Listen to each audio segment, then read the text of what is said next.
Philippe de Villiers, le grand bilan d'audience sur CNews. Philippe de Villiers est de retour pour une nouvelle édition de l'émission Face à Philippe de Villiers ce vendredi 25 avril 2025 sur CNews. L'intervenant régulier de la chaîne a frappé fort sur cette seconde partie de saison, battant même des records d'audience. Philippe de Villiers est devenu l'un des hommes forts de CNews dans l'émission Face à Philippe de Villiers. Ce dernier a instauré un rendez-vous hebdomadaire animé par Elliott Deval et Geoffroy Lejeune chaque vendredi soir. Le fondateur du Puy du Fou y livre donc son analyse de l'actualité du moment. Philippe de Villiers crée l'événement chaque semaine et titille le présentateur, notamment en l'insultant ou en le piégeant. Elliott Deval donne la réplique en le poussant dans ses retranchements grâce à ses informateurs bien renseignés.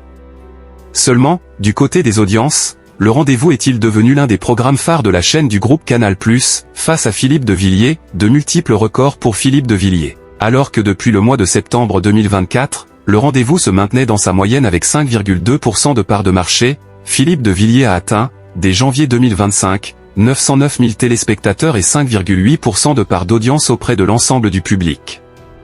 Il s'agit là du record historique en nombre de téléspectateurs.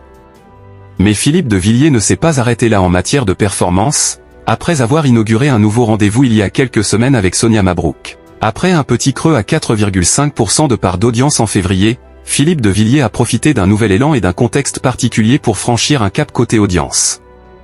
Il a dépassé la barre des 6% de part de marché. L'ancien ministre, avec l'émission Face à Philippe de Villiers, a même atteint un pic avec 6,8% de part de marché auprès des 4 ans et plus, le 4 avril dernier.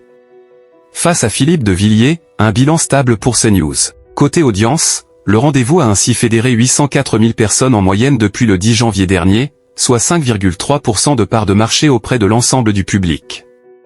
L'émission fait mieux que Face à l'info avec Christine Kelly, diffusée du lundi au jeudi sur l'antenne de CNews. C'est